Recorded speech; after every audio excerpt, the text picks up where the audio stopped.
here to discuss all things NRL and anything sports related. Please give a warm Aussie g'day to the footy fanatic and America's own Corey Jackson in Outside the Sheds. Greetings and salutations and welcome back to Outside the Sheds. That's right, Shedheads, you heard that 100% correct. Welcome back to the 2026 kickoff of Outside the Sheds. Now, let's be honest. We all know that we're deep already in the season, right? We're just, what would you say? I guess you would say we're, 72 hours into the season already? We're deep in. Okay, my math is off. You have to understand, if you looked at Anasta and if you looked at Gordy, those two are still out of sorts about Vegas. And I was right at Player Central. So you already know what I'm feeling like. Thank God for Mrs. Shedadamus keeping me on track. Because I'm going to say something. If you have not been to Vegas yet to experience this incredible event that the NRL, the Super League are putting on, you're missing out. And we're going to go in deep about this because this is important. I think that we finally found that rugby league mecca that we can all gravitate to, the clans can all go to represent our colors, to put on that favorite 1993 Parramatta Eels jersey you might have had in the closet, Dom. I'm sorry, did I say that out loud? Anyway, before we get into all the fun and festivities, let's go and recap what just happened, what we just experienced, what some of us at Ground Zero got to take in. All right, first off, we know the kickoff. We know how it all started. The boys from Hull KR. This team that won everything that was put in front of them last year in the Super League, right? They came in on a high. They played so well, they made Reece Walsh get a haircut. That's how well Hull KR has been going about it. I almost didn't recognize Reece Walsh without the flowing locks. I'm going to be honest with these Shedheads. I almost didn't recognize him. Thank God he had a little bit of that caterpillar on the upper lip because I said, I think that's Reece Walsh. But Hull KR has done everything. They have, Matty Johns said that 50 years from now, Hull KR fans will still be talking about the season they just had. That's how incredible of a season, if you don't pay attention to Super League, what those guys just did. The Robins have literally been flying. So going into their match against Leeds, a lot of people thought that Hull KR, after what they just did to the Brisbane Broncos, we're just here to take care of business. And I'm going to say, when we go into this, the more deep dive on the Vegas experience, I'm not going to give it all away right now. But what I am going to say is Hull KR felt pretty darn confident going into this match that they were here to take care of business. Somebody forgot to tell the Rhinos that, because the Rhinos put down a stomping.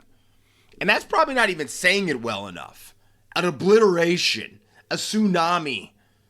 It was a total beatdown. By the time I stopped drinking and got into my seats in the stadium, it wasn't even a match anymore.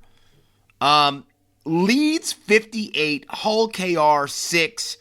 Now, one of the cool things about this match is we got some incredible NRL representation. Brodie Croft, who pretty much got run out of the league because you Brisbane fans are so nice at times, got sent packing. But the funny thing about this young man is he's gone over there, he's won the Man of Steel, and with the Salford Red Devils, same team that Jackson Hastings won his with, and then he goes down, and now he's with one of those prominent teams. He's with Leeds. He looks like he can lift half a ton, because he's been hitting the gym. And Brodie Croft was always a pretty physical-looking dude. But he looks in incredible shape. He's embraced the ability to be a running half, which I think he was always trying to be two different things when he was over here playing in the NRL. He looked incredible. I don't know if that means that we're going to see him pop back up at PNG or with the Perth Bears. But I'm saying right now, he looks like a confident player, which is something we could not say that we saw towards the end of his career in the NRL. And it was so good to see. Because, listen, like Vegas taught me, there's not tons of us. It feels like there's tons of us rugby league fans when we're all taking over Fremont Street or we're all in the midst of everything. And no matter what your accent is, no matter what your pigmentation is, maybe not jersey pigmentation, but what I'm saying is we have to stick together. And one of the things that I will say time and time again that makes Vegas such a beautiful thing is we're all there together having a good time. And I can't remember the last time I've been to a sporting event or hanging out on the street. And there's a lot of people on Fremont Street for that fan fest, which we're going to talk about. I promise you, Shedheads. I promise you. But I never once in 3 years seen anybody giving anybody the business. Nobody giving each other the hands. And I'm talking all different jerseys standing right next to each other. And it's a beautiful thing. It's just a beautiful thing. But Brodie Croft, to me, it was a cool thing to watch him kind of come into his own, to see the happiness on his face when the camera zoomed in on his 2 tries. But he's not the big story, Shedheads. The big story is that big freight train they call Maika Sivo. And that guy getting a turkey. And I think if they would have given the ball another 6 times, he would have scored 10 tries. Because he was unstoppable. And I'm sitting there watching this going, how is Maika Sivo not still in the NRL? How is Maika Sivo not still in the NRL? He is a force of nature. And I don't know if you guys had a chance to watch the match live or if you watched it at home. You know, Vasi was on the call, so you couldn't have gone wrong. But Maika Sivo was what Maika Sivo has always been, and which blows me away why Maika Sivo is over in the Super League. I know that there's been talk that a lot of times he doesn't train the hardest, but if you only give him the ball 7 times right on the try line, he's scoring 4 of them, for sure. So it was really cool to see those guys who, anybody who's a follower of the NRL remembers them. You know, Maika Sivo was just there recently. But, wow, no one was expecting that. I'm saying it was such a beatdown. I think the lead singer of Erasure swallowed the microphone and stopped singing. That's how bad of a beating it was. So, Leeds, hey, are you the new Cinderella team for this coming season in the Super League? It's going to be interesting to see, and I'm interested to watch it because this team is motivated. They got some good talent that's in, on that side. They're NRL players, so maybe this is a precursor of some big things to come for Team Rhino. Next match, Knights 28, Cowboys 18.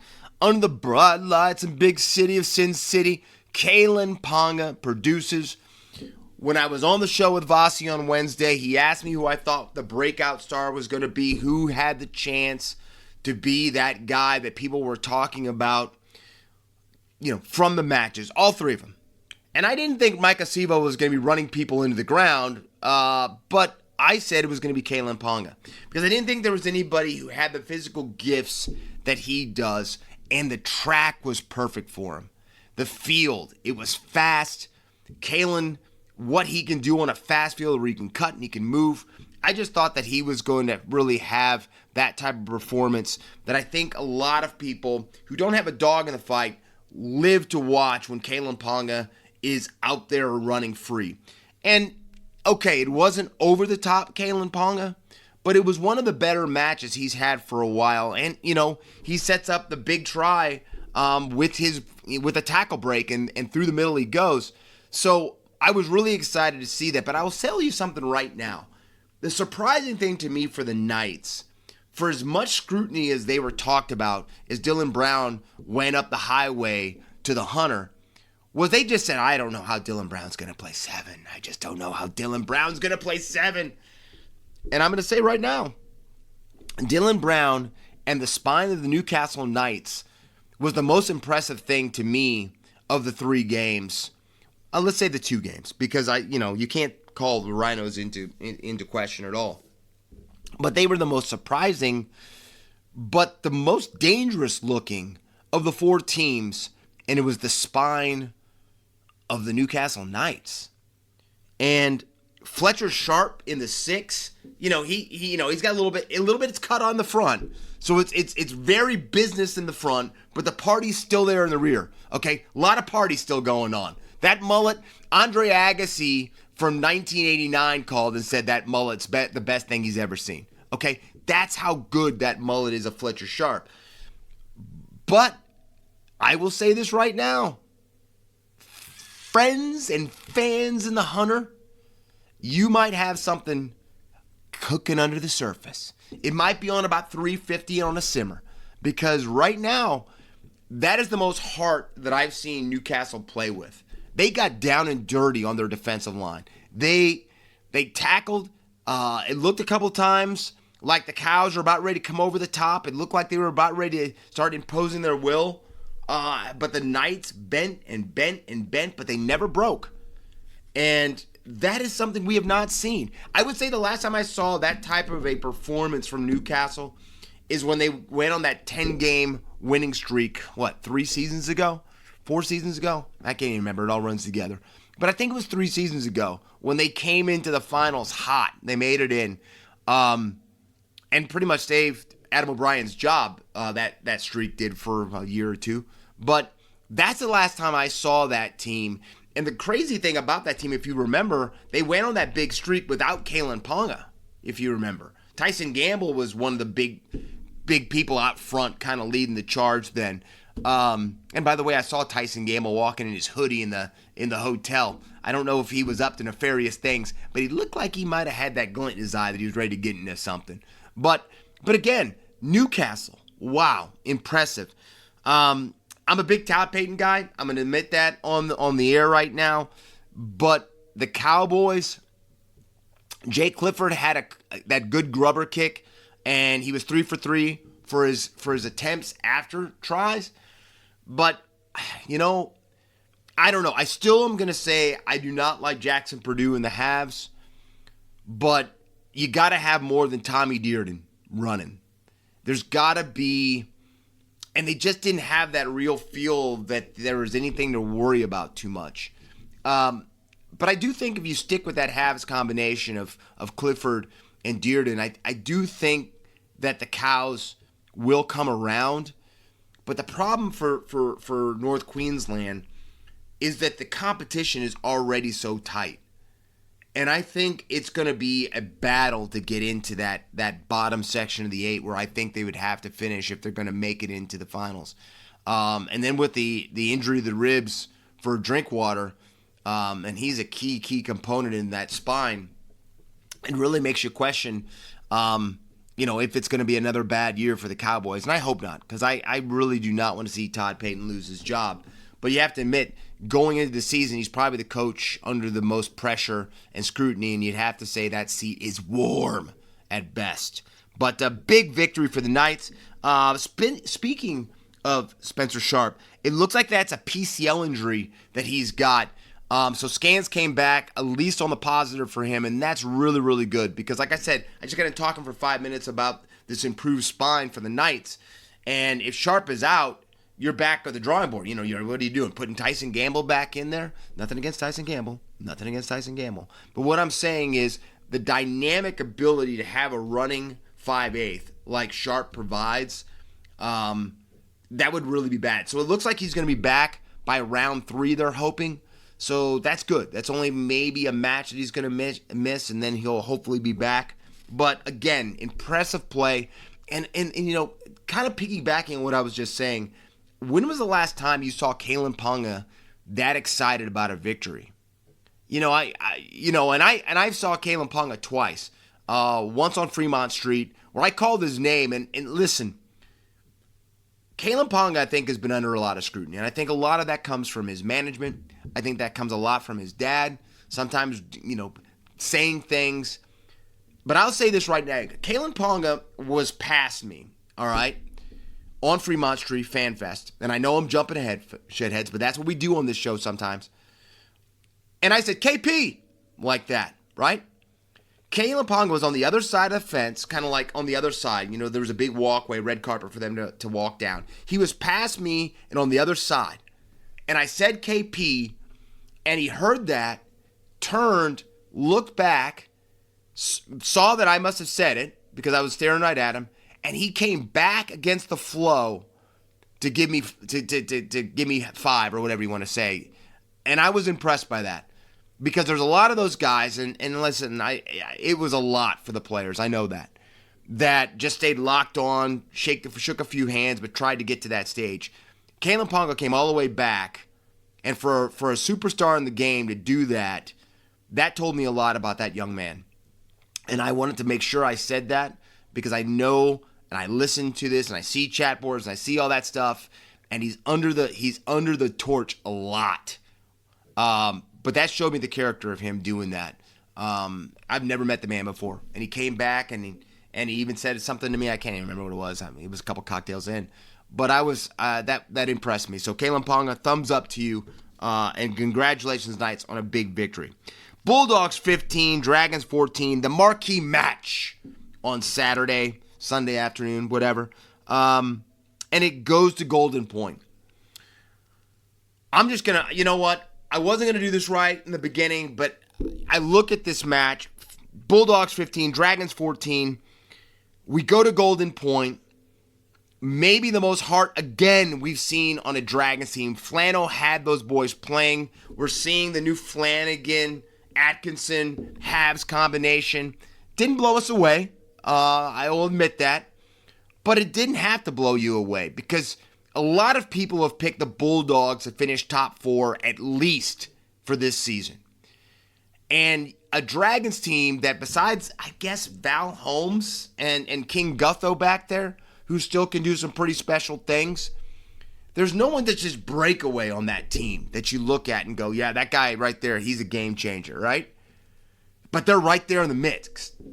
And for the game to end the way that it did, by a referee call on a strip that was not a strip, and this is saying nothing against Bronson Sherry, but that was not a strip. That was a loose carry. How do you not put the whistle away on that? I don't. I'm not even a Dragons fan, and I was mad. I was mad because how great the day had been for a game that was the best game that we'd watched all day to be decided by a call like that. And that really stunk. That stunk so bad. It was bad. It was bad cheese all the way around, right? It just and it gets worse the more you look at it too. You know, because I heard guys after the game, because I got to watch a little bit of the NRL 360 live broadcast. I got to sit in the stadium. And the guys weren't really talking about it. Braith wasn't saying too much. None of the guys were really saying too much about the call. But by Monday and Tuesday's show, that was very much a loud thump. That and the high tackle by Stephen Crichton, him not getting 10 in the bin, or nothing happening to him later, even by judicial. I was... Flano said that in the press conference that he felt that they got some bad calls. And Red V, you got some bad calls. And that was the only downside of that day, was that is the way it ended. And it should have never ended that way. Yes, Crichton still had to make the kick, which was a beautiful one. And, Captain Bulldog is going to do that. He is one of the top 3 players in the league. All right? So this is what he lives for, big moments like that. But I still think back about it, and I don't know. I remember I looked over at Mrs. Shedadamus. I'm like, what? You can't make that call because it was not a strip. So that's that. Great games. Except for those outcomes, or that outcome in that last game that I think is still going to have the Red V steaming a little bit as we go down the track in this season, because you'd hate for it to come down late for them to make it into the 8 and still think about those points that they left on the board because of that call in a Golden Point. Now, Shedheads, I'm doing something that I have not done for a while, but I ran into quite a few people in Las Vegas. And then I actually found a couple different I don't know, emails that I might have missed, and I don't know how. Yeah, I will tell you right now, I am not the greatest social media person. You don't get a social media genius and a guy with pearly pipes that can just speak for hours. I promise you I'm not keeping you here for hours either. I'm not. And I want to thank Mrs. Shedadamus because she is that in a bag of chips. She knows her stuff. She's a genius all the way around. I outkicked my coverage to marry this beautiful woman. She looks like Wonder Woman and has the brain of Einstein. But that being said, I missed some emails from some of you guys. So I really I apologize. But I ran into quite a few people who wanted to know about the podcast. So I wanted to kind of kick off by saying welcome to Outside the Sheds, which I've already done. But I just want to kind of say that what this show is about. And this show is about the rugby league tribe that we are. And a different voice that you normally don't get to hear. And a voice that doesn't sound like a lot of voices that talk about rugby league. And that's me. I'm going to bring a little bit of flair, a little bravado to it. If you listen or talk to anybody who listens to the show, you know that. Yes, this is an accent that is not Kiwi. It's not Aussie. It's not UK. It is straight American. And I know the game. But the one thing that I want to provide is a different kind of thought that you might not get from a guy who doesn't live in Sydney, Australia, or Melbourne, or up in Vegas, right? I have watched this game. I've taught myself a lot about this game. I learned from a master too. Okay, he loves the blue and gold, but my brother from another mother, Dom, who lives up, I guess just outside the Hunter, lives in Gosford. And I get upset all the time because of all the good matches that go to Gosford every once in a while, and he gets to see that. That's something else. But he taught me a lot about the game, but I'm saying I've been listening and watching the game religiously since 2010. All right. I was at the 2013 Grand Final. I've been to games in Australia. I've been over the country quite a bit until I adopted a zoo that me and Mrs. Shedadamus runs now. But that's for a totally different time. But that's what we do on this show. I'm going to bring up some special events. I'm going to talk about topics, and you're going to hear my perspective of it. But it's our show. And that's why when I say that you are my Shedheads, you are my congregation, you are my brethren, you are my family. I'm saying we're rugby league people. And that is what I'm here to do, is to give a voice to just a normal guy who watches this game, but who knows the game. And that's what I provide. And that's what I try to bring out. But I know some of you are punter degenerates. So because of that, we also pick some matches as we go on at the end, and we end with that. And then I pick my gun of the round, which is, I would say, the player of the round that I just watched. So for this episode, there's only a few games to watch, so it wasn't that hard to pick my gun of the round. But please feel free to send me messages, and if you're listening to this and you're not following my Instagram, go follow Outside the Sheds. I don't call it OTS much, but you can call it OTS. But send me messages on Instagram, email, whatever. I love to hear it, and I will respond back, I promise you. If it takes a little bit of time, I promise you I will still respond, and I will answer anything that is sent to me, and I promise you that. Also, I always forget to tell you this. I also wrote a book with Mrs. Shedadamus called NRL 101. You can find it on Amazon. But before you guys start thinking that you're reading a new Jules Verne novel, it is basic, all right? Graham Atkinson does not pick this book up when he's calling a game to make sure that he's following the fine point or the fine. No, it is an intro book to the game, all right, that I put together. Mrs. Shedadamus helped me because I probably can't format anything, but I put it together because there's a lot of people in America and a lot of people around the world that are still learning this beautiful game. And what better thing than an easy intro book? So I did it. You can find it on Amazon. It's cheap. That is also something that's out there. But that's it. That's what this show is. We have a good time week in and week out. I'm here around this time always. Occasionally, I might record a day late if we don't have a match. So we have some of those rounds where there's not a match till Friday or whatever, and I might actually record the day after because I want to make sure I don't miss any big news stories or anything like that. But that's Outside the Sheds. that's what you come to week in and week out, and something you'll fall in love with, because the energy that you will always find on this, you get a different perspective, and it's your show too. That is why, me being the Shedadamus, I am the conductor of traffic, but I cannot conduct anything unless there's cars on the highway. And you guys are my shed heads and my family. So, enough of the preamble. Let's get into the show. Let's break down Vegas 2026. Shedheads, it was my third year going. I will say that it lived up. Time out. It beyond lived up to all expectation. I had no idea if anybody from around the world was going to want to travel to the divided states of America with the craziness that's going on in this country right now. It might be a perfect time to sit behind your TV with your favorite XXX Gold or VB and say, yeah, my couch feels good.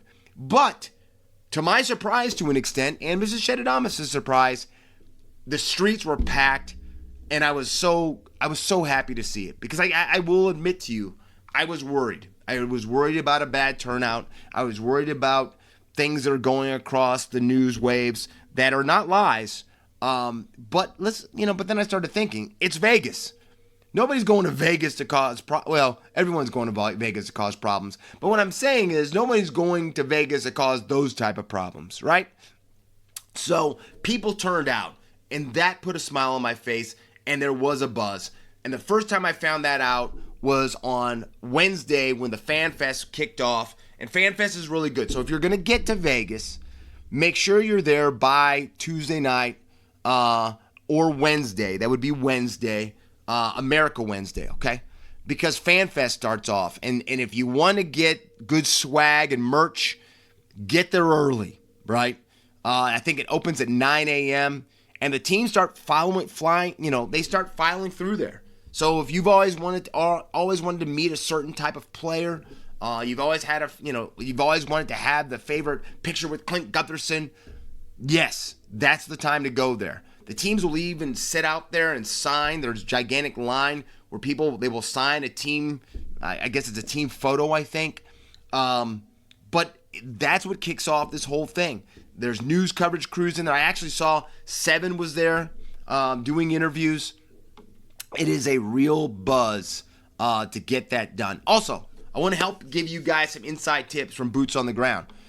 If you don't want to pay the high prices that a lot of these hotels have, if you stay at Resorts World, which, not giving away too much about, your Shedadamus, where he's running around in Vegas, but I always want to be at ground. I want to be right there at ground zero, right?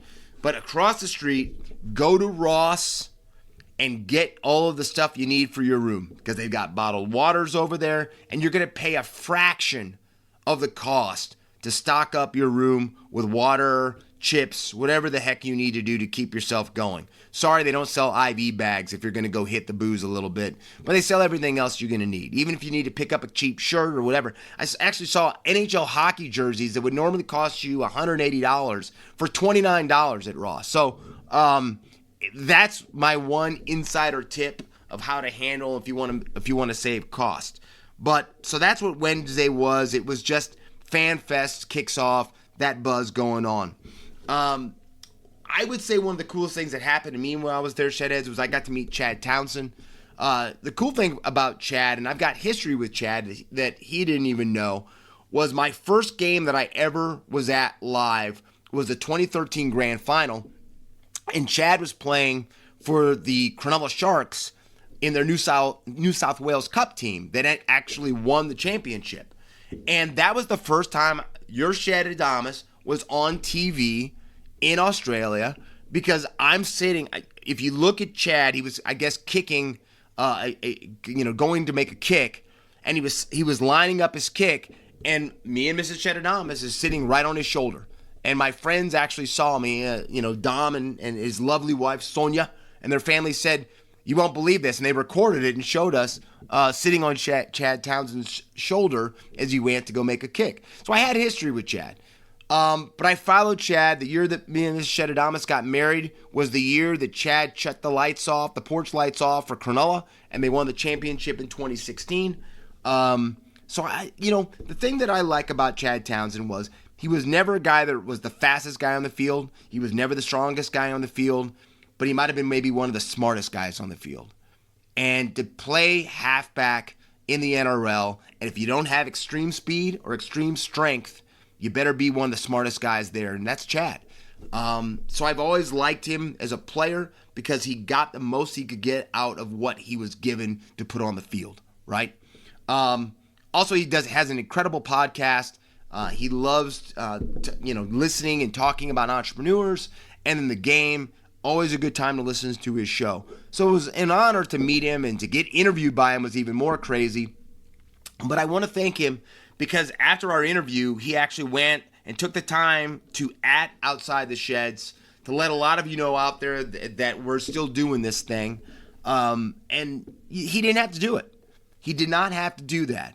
But I think Chad, again, being the guy that he is and knowing how entrepreneurs start out, wanted to make sure he gave me a little buzz, a little pop. So, Chad Townsend, it was a pleasure meeting you. It was a pleasure being interviewed by you, and thank you so very much for actually mentioning Outside the Sheds and putting my above the interview. Now, enough about Chad, but let's go on to Thursday, because I'm going to say something right now. Some of you might say that this is your Shedadamus still having one too many Jack and Cokes from Saturday. But I'm going to stand by this, and I'm going to double down on it. And why I'm going to double down on it is because you have to experience it. For what I'm going to say, you have to experience it to go, you're 100% right, Shedda. You're 100% right.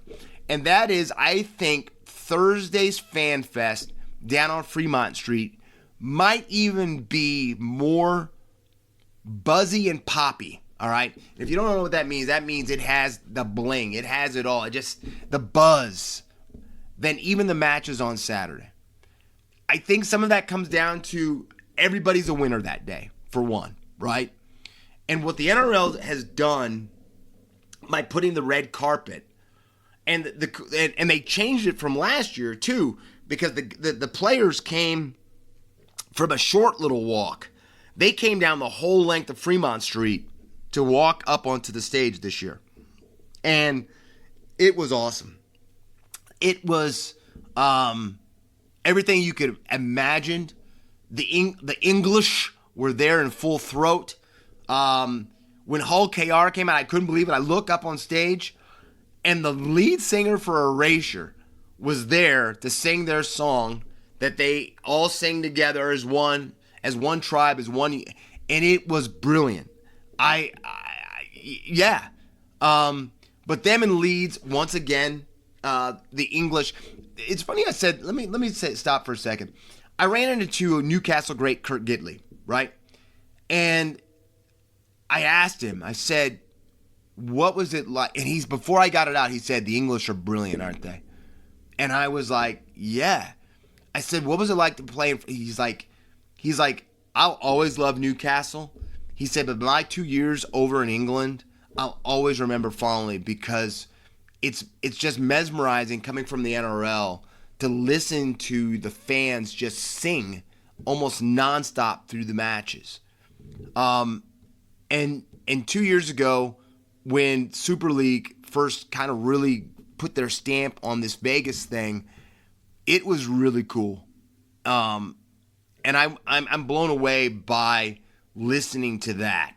Because usually when inside the stadium, one of the Super League teams is on one side of the stadium or behind one of the try lines, and the other one's on the other side. And whoever's on top is singing their you-know-whats off. So I will say, and I double down on this, be there for Fremont Street Fan Fest because it is just a gas. It is awesome. I was so fortunate I got to be in the VIP area. I want to thank the Frizzell family again who made that possible. Gordy too. But it was awesome. You just get treated like royalty. You get to just watch the people without, a lot of pushing or shoving. I got to talk to some retired players. Michael Morgan was there. I actually approached Michael Morgan and said it was an honor to meet the guy that put the North Queensland Cowboys on his back with him and Tay-Marie Martin and led them to the grand final. And he looked at me. Michael Morgan looks at me like, uh-huh. And he says this to me. He goes, and I quote, "Who put you up to this?" Because I don't think he was expecting a guy with an American accent to come up to him and know what I knew, right? And when he found out that I was being sincere and real and I knew what I was talking about, he instantly wanted to talk to me, and we ended up talking for about 20 minutes. Saw Gus Gould in there. Yeah, Gus was exactly what you expect Gus to be. That's all I'll say about that. But FanFest is something that you get about to be a part of. Maybe I wouldn't have the country act that they had after that. Maybe with the fan bases that worked. Because I saw a lot of people leaving after the teams came out and they started the act that they picked this year. I even left after that. But FanFest was it's just a magical night. It is just a magical night and something everybody has to experience. So if you're one of the 4 teams that comes next year, or 6, because there's no way they're not going to have a Super League match as well. You got to be down there for FanFest. It is something that is bucket list material stuff. That's how special it is. So that was Thursday. Friday was pretty much a down day. I went to go watch the Las Vegas Desert Dogs play the Vancouver Warriors in box lacrosse. Or I think it's the NLL, not NRL, NLL. And that was a blast. I'm an East Coast kid at heart, so lacrosse is something I love. Pretty much any sport that's physical and has a little bit of violence to it, that's my thing. Big hockey guy, big lacrosse guy. Love my gridiron. But it was a great match. I want to give a shout out to Callie and all the people for the Desert Dogs that made sure that we had a good time at the game. But I will say this. The Desert Dogs play, it's not that far, I guess maybe a 10, 15-minute drive from downtown. And if they're playing a game at home, definitely go check them out. It's a lot of fun. I was sitting also right by some Canterbury Bulldogs fans, so they were being very, very vocal. Sam Thide actually showed up there to do a grubber kick challenge inside the stadium on the field. So it was a blast. But it was perfect because Friday was kind of a down day besides the match. And then, it was the big one. It was the day. It was Saturday. The day that we all waited for. And another suggestion I'll have for you if you're getting ready to do this and come next year for 2027, make sure you do the walk. And the walk starts right by Mandalay Bay. And you actually walk across the bridge to Allegiant Stadium. And they shut down the bridge. They shut down the street, and it was like a pilgrimage of rugby league fans walking together arm in arm across this bridge. I was not there. There's great footage, I think, on the Canterbury Bulldogs Instagram page of the Bulldogs fans going across and just singing nonstop as they were going across the bridge. But that's what it was. It is so cool to be around, and everybody's sporting the colors of teams, even teams that aren't there. It is something that you have to experience as the kickoff to that day's matches, is to make that walk across the bridge. But you've all watched the games, and the only thing I want to say is that you get treated with a lot of respect inside Allegiant Stadium. The concession people, the people are all very, very friendly. And I think that comes with the clientele. I'm saying most people in there are English, Australian, New Zealand, and you're just good people all in all. And they enjoy it. They say that they have a lot. And don't forget, these are people that also deal with Raider fan during an entire football season. So there's nothing you're going to bring to the table that's going to surprise any of them. All right? So it was top notch. But I will say, for a guy that loves the game, this is going to give me away a little bit. My highlight is always to get to the concession stand or to buy merch stand, I should say, not concession stand, the merch stand, and to go buy my issue of Big League magazine, because it's the second year in a row they put out a Big League issue for Rugby League Vegas. And I stayed in line. Instead of getting free drinks, which I had the ability to do down in the in my section that me and Mr. Shedadamus have. Instead, I went and got in line and got my Big League magazine. And yeah, kid at heart. I was so excited about it. Anyway, so that's brilliant. But you have to take time to make this something. It's one of the few things we have besides the grand final, Magic Round up in Vegas. It's one of the few things we have as a tribe to go to and to make it ours. And somebody said to me when I was driving in on Uber, they say the Australians take over Fremont Street and the English take over Fremont Street for that Thursday. So make sure you really take time to figure out if you can make the trip happen, because you will not be disappointed. Now, enough of this. I've got to start doing a little picking. I told you that for punters, I like to pick something. And my first pick is my 2027 matches I think we're going to see are Dolphins versus Titans. And then the big one, Eels versus Tigers. You heard it here first. Those are who I think the two matches for the NRL are going to be next year for 2027 Vegas kickoff round 1. That is what I'm calling out. But until that time, Shedheads, go onto my Instagram. I have some really cool photos and a couple videos on the Outside the Sheds Instagram page. You can see if you want to kind of see me. I also had a little bit of Outside the Shed swag that I was wearing that I'd put together. So, like I said, make it happen. It is something, a bucket list thing to do for 2027. But that's what we did this year for 2026 Rugby League Vegas kickoff. Now, as we go into the 40-20, and the 40-20, which most of you know, and all you newcomers, this is when we just do a couple stories. We do some stories that are the hot topics for the week. And there's two major stories that have kind of rocked the NRL world. And one of them just kind of came to a conclusion 2 days ago.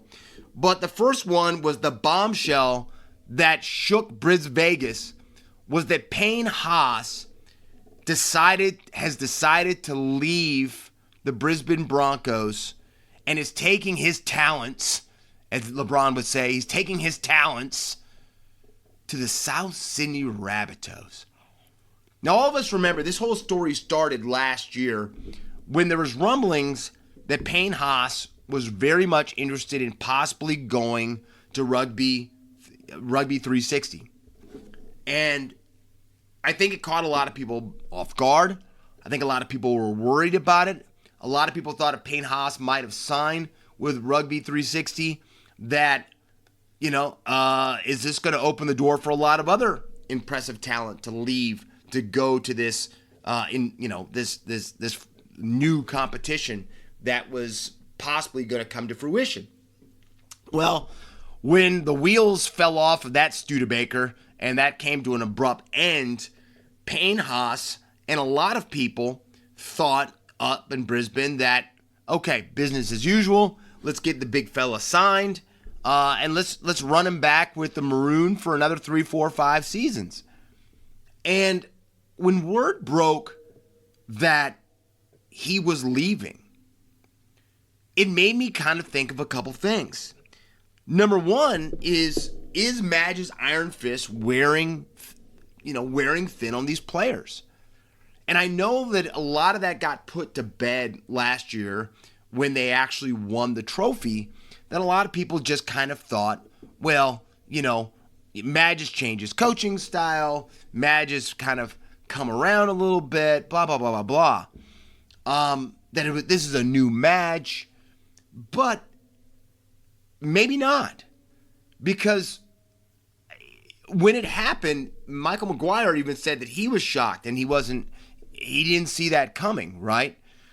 So that's got to tell you something right there. If the coach doesn't see that coming, is he really connected fully with the playing group? But, is that something that's going on? Is this the beginning of, multiple jettisons leaving Brisbane? I don't know. I do know that maybe the most important player besides Reece Walsh is Payne Haas. And he is now, getting on a plane to leave town at the end of 2026.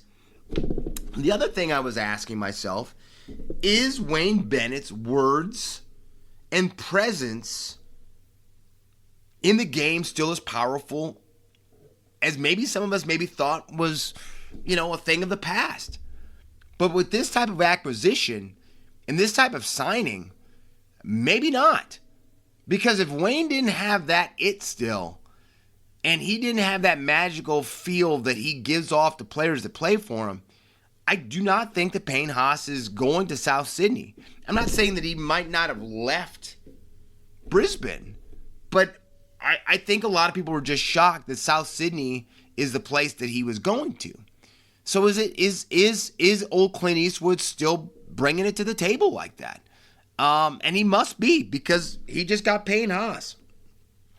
The other thing that I started to think, and this is not this year, it's next year, is how scary does South Sydney look with David Fafita and Payne Haas running at you for 80 minutes or 60 minutes, however long they play in a game.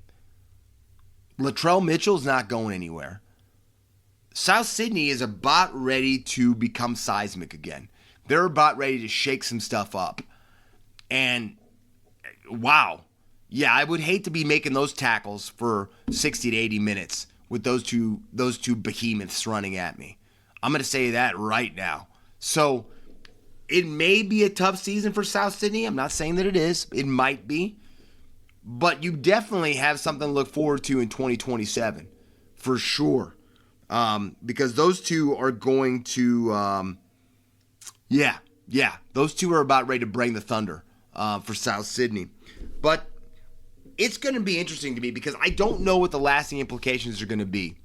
And I know the first talk, one of the first things that's ever said when a season is starting is the defending champion going to repeat?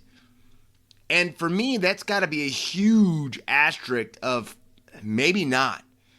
Because with this type of drama to start a season, sometimes it's hard to get out from underneath it.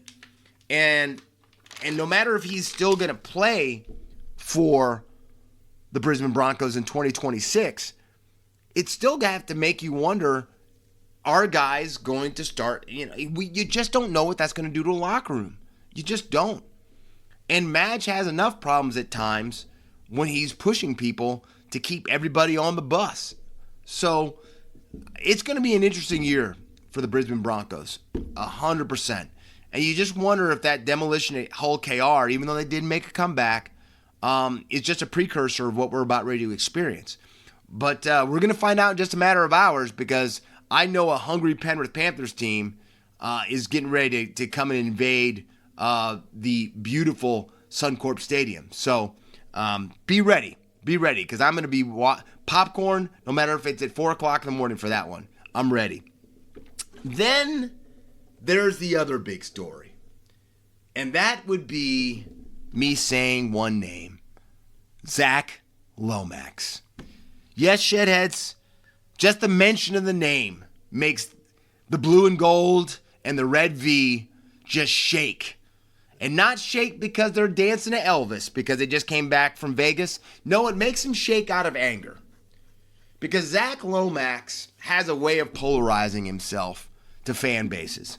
And the reason he polarizes himself to fan bases is because the guy doesn't like to see out his contracts. Because this new Eels contract that he just somehow got out from underneath is his second. Because don't forget, and I know, Red V, you haven't forgotten, he got out of the St. George Illawarra contract. He left the Dragons high and dry by going to the Parramatta Eels. And now he's done it to the Eels as well. Now, old Zach, we know, is an independent contractor. And by that I mean he saw a good thing coming. He saw the possibility of going to Rugby 360 and the money that they were talking about that they might be throwing around to lure incredible players to their competition. And Zach, by every means, had his hand up. His hand was so far up, I think that he split the back of that tight jersey that he wears, getting that hand up that fast, right? But he put it up. And when he put it up, he said, yep, I'm getting out of my contract. I don't want to be here anymore. I'm going to where the grass is very, very green and new. Maybe not. Because when the wheels fell off of Rugby 360, you know what that meant? Zac Lomax doesn't have a home. And he scrambled. His agent scrambled. And he started to kind of put himself out there for clubs to, quote unquote, get his services. Well, Bellyache is not going to turn down the chance for a guy that has the talent, because no matter how much of a pain in the rear end Zac Lomax can be, no one's calling out his game by any means. By any means. So, what happens? Bellyache starts sniffing around. All of a sudden, Melbourne wants to put a proposal up to get him there. Well, the proposal wasn't what the Parramatta Eels were looking for. And they went to judiciary, they went to court, and the court, by every means, ruled in favor of the Parramatta Eels. And to me, what makes this story so great is I think about all last season, the debacle that was the Lachlan Galvin situation of how Moses pretty much brokered and pushed the door open to get Lachlan Galvin out of his contract with the West Tigers. And if you go back to listen to some old episodes of old OTS, old Outside the Sheds, the Shedadamus wasn't happy. And the reason he wasn't happy was because if you can just walk and break contracts as easy as what's been going on recently in the NRL, it makes no contract worth anything. And you cannot have that if you're going to have an organization or a league. You have to have contracts that are binding. You just have to. I'm laughing because there's no way on God's green earth or whoever's green earth in the NFL, in the NBA, that these players are getting out of their contracts. It's almost humorous to even talk about that. Now, I don't want leagues to have the type of power they just ruin people. But when you sign that dotted line, you signed a contract. And the Parramatta Eels won. And they don't like it. They don't like the contract or the offer, I should say, the offer that the Melbourne Storm put towards them to get Zac Lomax's services. So they said, sit and spin, Zac. Sit and spin. Because you're not going anywhere until 2028. Now, I think all of us know that they're just waiting for a better offer. And that offer might not come this season. It might go until 2027. I don't think Zac Lomax is going to sit out till 2028. I don't. I think that he is going to sign somewhere else. But, a lot of people on some TV shows are saying, oh, losing Zac Lomax. Oh, my gosh, we just can't lose ours. No. Let's get something straight. Every year, the NRL finds new stars. Every year. Guys that we did not see coming into the season that just became household names. Or household names we can't pronounce. Nothing against you, Marky Mark. But you know what I'm saying. They're guys that just appear, right? That people go, wow, that's impressive. So, yes, is Zac Lomax a very good rugby league player? Heck yeah, he is. But he's not bigger than the game. And that is what this decision has done for teams, especially some of the smaller clubs, that some of these players have been trying to break contracts and force their way out the door to get to some of the more lucrative deals, and bigger teams, it's going to hold them in place. Because now we have precedent.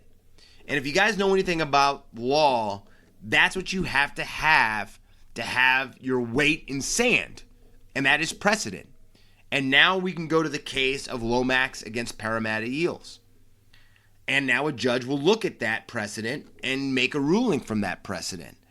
So this is a big, big moment in the game that maybe this Lachlan Galvin situation that happened last year, it takes the power away from the agents, and it takes away the power from some of these players and families of these players that try to force their way out of the door.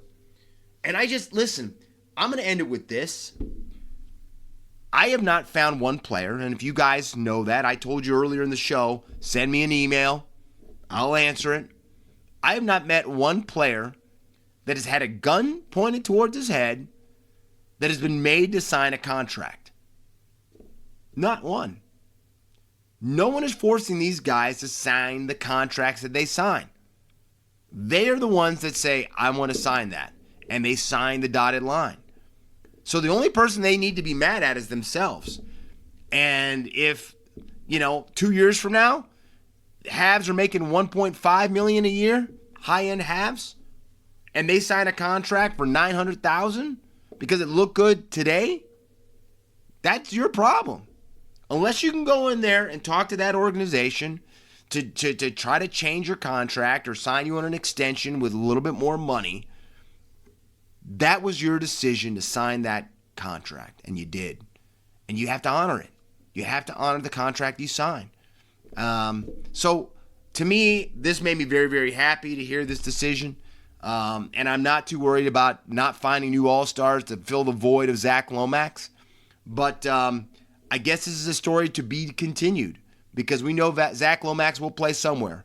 But he's not playing anywhere unless the Eels get what the Eels deserve. So, Blue and Gold Army, great job, great job, great job. Now, as we go into the picks for round one, we kick it all off. Oh my gosh, isn't this fascinating? Eels versus Storm. Huh. Well, we know what's on the line here, and that is the streak that Craig Bellamy has not lost a round one game in his entire tenure with the Melbourne Storm. And a lot of people are picking him. Gordon Tallis is one of them, is picking that streak to end. That this will be the year that the Storm go down in round one. Well, not so fast, my friend.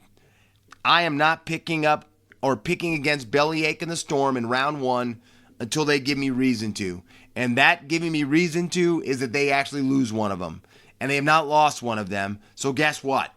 I'm taking the Storm to win over the Eels at home, and Bellyache streak continues. So I got the Melbourne Storm to kick off Thursday night footy. Friday, Roosters travel across the ditch to play the Waz. I know bad news. Tay-Marie Martin broke his leg, so he will not be in the halves.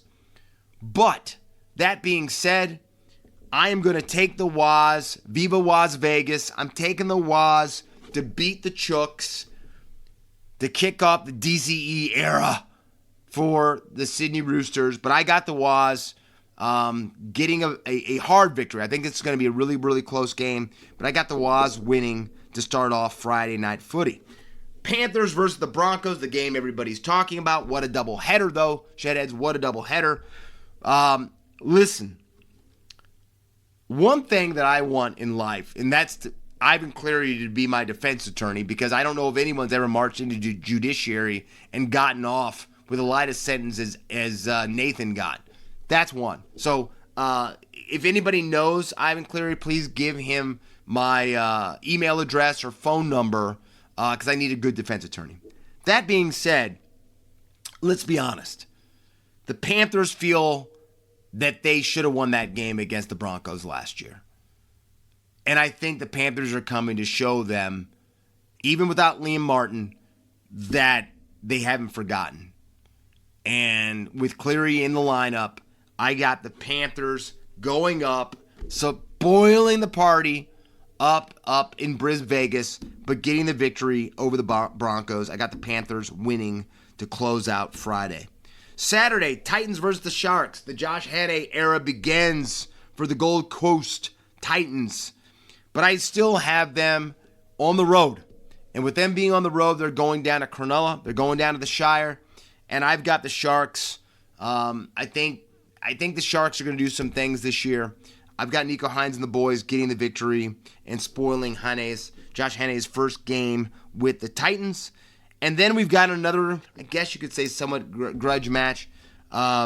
We've got the Raiders traveling to Fortress Brookie to play the Sea Eagles. We know there's been a halves change. One Raider going off, taking off his horn helmet, now putting on the wings and feathers of the Manly Seagulls. But I don't care. I'm taking the Raiders. I think Ricky will be aiming for him in the halves nonstop. And that's just how it's going to be. I've got the Raiders. I do think the Raiders that was not just a fluke situation last season. I think the Raiders are going to do some things this year. And there's a lot of people that have spoken that think that the Seagulls might pull the wooden spoon this season. Don't know if I believe that, but I do have the Raiders winning to close out Super Saturday. Sunday, one game, Rabbitohs versus the Dolphins up in, this is at Suncorp too, so you know how that goes. There's a lot of bad blood between the Dolphins and the Broncos of who owns Suncorp. But I've got the Fins. I've got the Fins getting the victory early, winning at Suncorp, and beating South Sydney. Like I said a few minutes ago, this may not be the season for South Sydney, but it's coming. 2027 is the year that they're going to, once again, do some destruction. But let's go over the winners again, or the picks again. I've got the Storm, the Waz, the Panthers, the Sharks, the Raiders, the Fins, to close an abbreviated round, because as we already know, 4 teams already played in Vegas. My gun of the round. Now, I know some of you are going to say this is sacrilegious, but my gun of the round is a Super League player, but he is family. I've given the gun of the round to Maika, 4 tries, 191 running meters, and 10 tackle breaks. The force of nature did force of nature things again, and I let's be honest, some of those young men from Hull KR are still having bad dreams watching the freight train running at them. We know that for a fact. But Shedheads, it's so good to be back with all of you. The 3 months that we had off flew by. I almost can't believe that we're already starting season 2026. But I'm amped. I think we're going to see some incredible footy this weekend. There's a lot of stories that I think could come out of this weekend. But I hope you're as excited as I am. We just have a matter of hours before kickoff. But between, again, the Eels and the Storm, and I have a feeling this is going to be a little bit of a grudge match. But I can't wait. But it's so good to be back with you guys. Like I say to you always, stay out of trouble. Don't get caught, or don't get caught. You don't want to get caught if you stay in trouble, right? Anyway, but stay out of trouble. Don't get caught. But this is Outside the Sheds. I'm your host, Corey Jackson. Until next week, see ya. And that was another fantastic episode of Outside the Sheds with Corey Jackson, talking all things NRL and all things sports. So please remember to smash the subscribe button and share this with your family and friends and show them what Australian sport is all about.